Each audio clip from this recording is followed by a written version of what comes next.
ಗೆಳತಿಯರೇ ನಮಸ್ಕಾರ. ನಾನು ಪುಷ್ಪವಲ್ಲಿ. ಟ್ಯಾಟಿಂಗ್ ಆರ್ಟ್ಸ್ಗೆ ಸ್ವಾಗತ. ತೋರಣಗಳನ್ನು ನಾವು ಹೊರಗಡೆ ಕೊಂಡ್ಕೊಂಡು ಬಂದು ಹಾಕಿದಾಗ ಸಿಗೋ ಖುಷಿನೇ ಬೇರೆ. ಅದೇ ತೋರಣಗಳನ್ನು ನಾವು ನಮ್ಮ ಕೈಯಾರ ಹಾಕಿದಾಗ ಸಿಗೋ ಖುಷಿನೇ ಬೇರೆ. ಈಗ ತೋರಣನ ಹೇಗೆ ಮಾಡೋದು ಅನ್ನೋದು ತೋರಿಸ್ತಾ ಇದ್ದೀನಿ. ಹಾಗೆ ಅದಕ್ಕೆ ಏನೇನು ಬೇಕು ಅನ್ನೋದು ಹೇಳ್ತಾ ಇದ್ದೀನಿ. ಈ ರೀತಿ ಎಲೆಗಳು ಬೇಕು. ಇದು ಫ್ಯಾನ್ಸಿ ಸ್ಟೋರಲ್ಲಿ ಸಿಗುತ್ತೆ. ಇದು ಮುತ್ತಿನ ಮಣಿಗಳು. ಈ ಮುತ್ತಿನ ಮಣಿಗಳು ಕವರ್ ಮಾಡ್ಕೊಳ್ಳೋದಕ್ಕೆ ಈ ಥರ ಕ್ಯಾಪ್ ಸಿಗುತ್ತೆ, ಅದನ್ನು ತೊಗೋಬೇಕು. ಆ ತೋರಣದ ಮಧ್ಯದಲ್ಲಿ ಅಲ್ಲಲ್ಲಿ ಹಾಕೋದಕ್ಕೆ ಈ ಥರ ಗೋಲ್ಡ್ ಬಿಡ್ಸು. ಇದರಲ್ಲಿ ಇದೊಂದೇ ಡಿಸೈನ್ ಅಲ್ಲ, ನಿಮ್ಗೆ ಯಾವ್ದು ಇಷ್ಟ ಆಗುತ್ತೋ ಆ ಡಿಸೈನ್ ತೊಗೋಬೋದು. ಈ ರೀತಿ ರಿಂಗ್ಸು ತೋರಣದ ಕೊನೆಗೆ ಆ ಕಡೆ ಈ ಕಡೆ ಲಾಸ್ಟಲ್ಲಿ ಹಾಕ್ಕೊಳ್ಳೋದಕ್ಕೆ ಈ ರೀತಿ ರಿಂಗ್ಸ್ ತೊಗೋಬೇಕು. ಇದು ಸ್ಟೀಲ್ದೇ ಅಂತಲ್ಲ, ಪ್ಲಾಸ್ಟಿಕ್ದು ಸಿಗುತ್ತೆ, ಅದನ್ನು ಬೇಕಾದರೂ ತೊಗೋಬೋದು. ಇದು 10ನೇ ನಂಬರ್ ದಾರ. ಇದು ತುಂಬ ಗಟ್ಟಿಯಾಗಿರುತ್ತೆ, ಇದನ್ನು ಯೂಸ್ ಮಾಡಬೇಕು. ಹಾಗೆ ಸೂಜಿ ಮತ್ತು ಸಿಸರು. ತೋರಣ ನಮಗೆ ಎಷ್ಟುದ್ದ ಬೇಕೋ ಅದಕ್ಕಿಂತ ನಾವು ಒಂದು 5-6 ಇಂಚು ದಾರ ಜಾಸ್ತಿಯಾಗಿ ತೊಗೋಬೇಕು. 2 ಎಳೆನಲ್ಲಿ ತೊಗೋಬೇಕು ಇದನ್ನು. ಯಾಕೆಂದರೆ ನಾವು ಆ ಕಡೆ ಈ ಕಡೆ ಲಾಸ್ಟಲ್ಲಿ ನಾವು ರಿಂಗ್ ಹಾಕ್ತೀವಲ್ಲ, ಅದು ರಿಂಗ್ ಹಾಕೋದಕ್ಕೆ ಈಸಿಯಾಗಿರುತ್ತೆ ಜಾಸ್ತಿ ದಾರ ತೊಗೊಂಡಾಗ.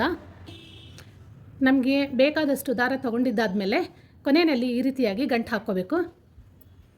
ಈಗ ರಿಂಗ್ ಒಳಗಡೆಯಿಂದ ಈ ರೀತಿ ದಾರ ತೊಗೊಂಡು ಇದರೊಳಗಡೆ 2 ದಾರದ ಮಧ್ಯದಲ್ಲಿ ಈ ರೀತಿ ಸೂಜಿ ಹಾಕಿ ಈ ಥರ ಇದನ್ನು ಗಂಟು ಹಾಕ್ಕೋಬೇಕು.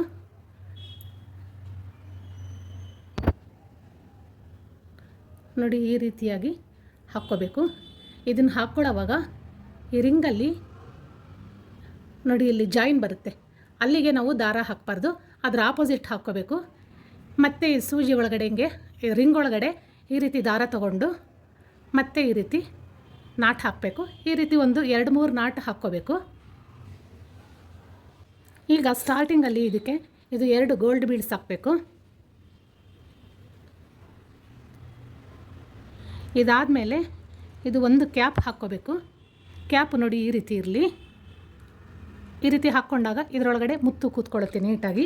ಇದಾದಮೇಲೆ ಮತ್ತೆ ಒಂದು ಮುತ್ತು ಹಾಕಬೇಕು. ಈ ಮುತ್ತಾದಮೇಲೆ ಇದನ್ನು ಕವರ್ ಮಾಡೋದಕ್ಕೆ ಇವಾಗ ಈ ಕಡೆಯಿಂದ ಈ ರೀತಿ ನಾವು ಕ್ಯಾಪ್ ಹಾಕ್ಕೊಂಡು ಮತ್ತೆ ಇಲ್ಲಿ ಒಂದು ಗೋಲ್ಡ್ ಕಲರ್ ಬೀಡು ಹಾಕಬೇಕು.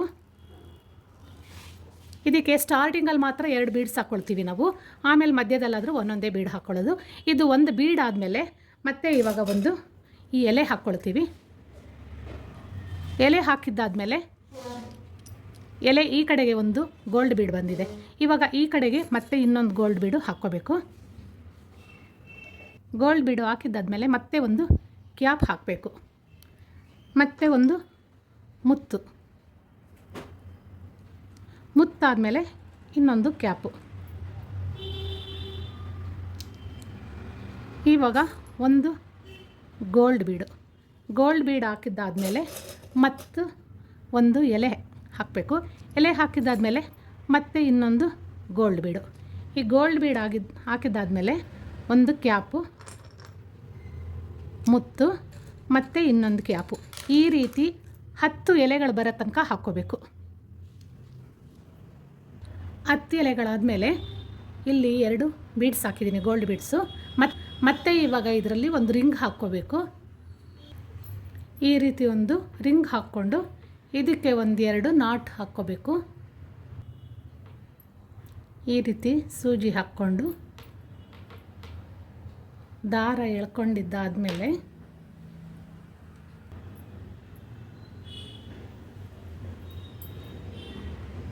ಈ ರೀತಿಯಾಗಿ 1-2 ನಾಟ್ ಹಾಕ್ಕೋಬೇಕು ಇದಕ್ಕೆ.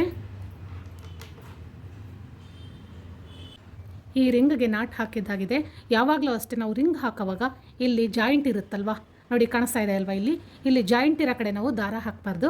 ಏಕೆಂದರೆ ದಾರ ಸಣ್ಣಗಿರುತ್ತೆ, ಇಲ್ಲಿ ಒಂದು ಸ್ವಲ್ಪ ಗ್ಯಾಪ್ ಬಿಟ್ಟಿದೆ ನೋಡಿ, ಇದರಿಂದ ದಾರ ಹೊರಗಡೆ ಬಂದುಬಿಟ್ರೆ ನಮಗೆ ತೋರಣ ಮತ್ತೆ ನಾವು ಹಾಕಬೇಕಾಗುತ್ತೆ. ಅದಕ್ಕೋಸ್ಕರ ನೀವು ಗ್ಯಾಪ್ ಇರೋ ಕಡೆ ಹಾಕದೆ ಅದರ ಆಪೋಸಿಟ್ ಯಾವಾಗಲೂ ನಾಟ್ ಹಾಕ್ಕೊಳ್ಳಿ. ಇವಾಗ 2 ಬೀಡ್ ಆದಮೇಲೆ ರಿಂಗ್ ಹಾಕಿದ್ದೀನಿ, ಮತ್ತೆ ಇವಾಗ 2 ಬೀಡ್ ಹಾಕಬೇಕು. 2 ಬೀಡ್ ಹಾಕಿದ್ದೀನಿ, ಆವಾಗಲೇ ಹಾಕ್ಕೊಂಡವಲ್ಲ ಅದೇ ರೀತಿ ರಿಂಗ್ ಹಾಕಿದ್ಮೇಲೆ ಮತ್ತೆ 2 ಗೋಲ್ಡ್ ಬೀಡ್ ಹಾಕ್ಕೊಂಡಿದ್ದೀನಿ. ಇದನ್ನು ಇದೇ ರೀತಿ ಕಂಟಿನ್ಯೂ ಮಾಡಬೇಕು. ಇಲ್ಲಿ ಯಾವ ಥರ ಇದೆಯೋ ಅದೇ ಥರ ಬರಲಿ. ಬೀಡ್ ಆದಮೇಲೆ ಕ್ಯಾಪು, ಮಣಿ, ಕ್ಯಾಪು, ಗೋಲ್ಡ್ ಬೀಡು, ಮತ್ತು ಎಲೆ, ಮತ್ತು ಬೀಡು, ಕ್ಯಾಪು, ಮಣಿ, ಈ ಥರ ಬರುತ್ತಲ್ವ. ಇದೇ ರೀತಿ ಇನ್ನೂ 10 ಎಲೆಗಳು ಬರೋ ತನಕ ನಾವು ಹಾಕ್ಕೋಬೇಕು. ರಿಂಗ್ ಹಾಕ್ಕೊಂಡ್ಮೇಲೆ 10 ಎಲೆಗಳು ಬಂದು ಮತ್ತೆ ನೋಡಿ ಇದು ಒಂದು ಬೀಡ್ ಬಂದು ಇಲ್ಲಿ ಲಾಸ್ಟಲ್ಲಿ 2 ಗೋಲ್ಡ್ ಬೀಡ್ಸ್ ಹಾಕಿದ್ದೀನಿ. ಇವಾಗ ಇದಕ್ಕೆ ಕೊನೆಯಲ್ಲಿ ಇದು ಮತ್ತೆ ರಿಂಗ್ ಹಾಕ್ಕೊಂಡು ನಾಟ್ ಹಾಕ್ಕೊಳ್ಳೋಣ. ನೋಡಿ ಈ ರೀತಿಯಾಗಿ ರಿಂಗ್ ಹಾಕ್ಕೊಂಡು ಇದಕ್ಕೆ 2 ನಾಟ್ ಹಾಕ್ಕೋಬೇಕು.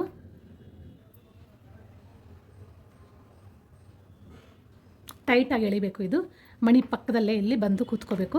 ಇಲ್ಲಾಂದ್ರೆ ಲೂಸ್ ಆದರೆ ದಾರ ಕಾಣಿಸುತ್ತೆ. ನಾವು ತೋರಣ ಹಾಕಿದಾಗ ಈ ರೀತಿ ಟೈಟಾಗಿ ಎಳ್ಕೋಬೇಕು. ಮತ್ತು ಇನ್ನೊಂದು ನಾಟ್ ಹಾಕ್ತಾಯಿದ್ದೀನಿ.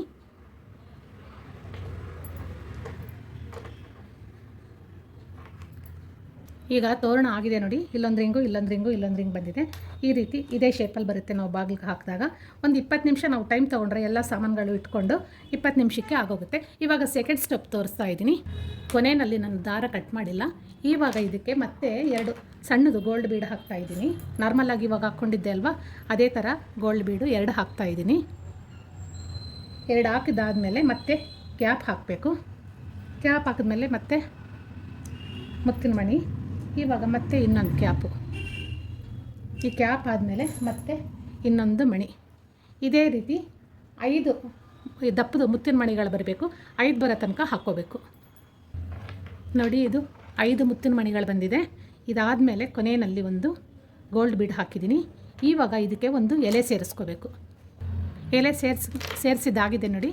ಇವಾಗ ಈ ರೀತಿ ಟೈಟಾಗಿ ಇಟ್ಕೊಂಡು ಈ ಎಲೆ ಈ ಕಡೆ ಭಾಗದಿಂದ ನಾವು ಮತ್ತೆ ಒಂದು ಸಲ ತೂರಿಸ್ಕೊಂಡು ದಾರನ ಈ ಥರ ಎಳ್ಕೊಂಡಾಗ ಇದು ಟೈಟಾಗಿ ಕೂತ್ಕೊಳ್ಳುತ್ತೆ. ಇವಾಗ ಇದನ್ನು ಕಟ್ ಮಾಡಬಾರ್ದು. ನಾವಿದೇ ದಾರನ ವಾಪಸ್ ತೊಗೊಂಡು ಮತ್ತೆ ಈ ಕಡೆಯಿಂದ ಹಿಂಗೆ ತೊಗೊಂಡು ವಾಪಸ್ಸು ಬರಬೇಕು. ಆವಾಗ ಇದು ಗಟ್ಟಿಯಾಗಿರುತ್ತೆ, ಬೇಗ ಕಟ್ಟಾಗಲ್ಲ ನೋಡಿ. ಈ ರೀತಿ ತೊಗೊಂಡು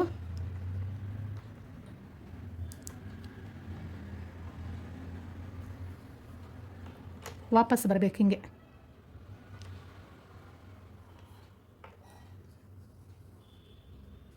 ಮೇಲ್ಗಡೆ ರಿಂಗ್ ಹತ್ರ ಇದೇ ಥರ ಹಾಕ್ಕೊಂಡು ಈ ರಿಂಗ್ ಹಾಕಿದ್ದೀವಲ್ವ ಅಲ್ಲಿ ತನಕ ಬರಬೇಕು ನೋಡಿ. ಈ ರೀತಿ ಮೇಲ್ಗಡೆ ತನಕ ಬಂದಿದ್ದೀನಿ. ಮತ್ತು ಸೇಮ್ ಇದೇ ಥರ ಇನ್ನೊಂದು ಲೆಂತು ನಾವು ಹಾಕ್ಕೊಂಡು ಇದ್ರ ಪಕ್ಕದಲ್ಲೇ ಹಿಂಗೆ ಹಾಕ್ಕೊಂಡು ಬರಬೇಕು ನೋಡಿ.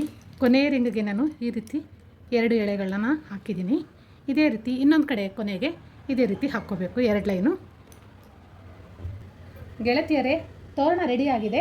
ಇವಾಗ ಇದನ್ನು ಬಾಗಿಲಿಗೆ ಹಾಕಿದ್ರೆ ಹೇಗೆ ಕಾಣಿಸುತ್ತೆ ಅನ್ನೋದು ನಿಮಗೆ ತೋರಿಸ್ತೀನಿ. ಗೆಳತಿಯರೇ, ಈಗ ನಾನು ಮಾಡಿದ ತೋರಣ ಬಾಗಿಲಿಗೆ ಹಾಕಿದಾಗ ನೋಡಿ ಎಷ್ಟು ಸುಂದರವಾಗಿ ಕಾಣಿಸ್ತಾ ಇದೆ. ಗೆಳತಿಯರೇ, ಬಾಗಿಲಿಗೆ ಹಾಕೋ ತೋರಣನ ಎಷ್ಟು ಈಸಿಯಾಗಿ ಮಾಡಿದೆ ಅಂತ ನೋಡಿದ್ರಲ್ಲ. ಈ ವಿಡಿಯೋ ನಿಮಗೆ ಇಷ್ಟ ಆಗಿದ್ರೆ ಲೈಕ್ ಮಾಡಿ, ಶೇರ್ ಮಾಡಿ, ಹಾಗೆ ನನ್ನ ಚಾನಲ್ಗೆ ಸಬ್ಸ್ಕ್ರೈಬ್ ಮಾಡಿ.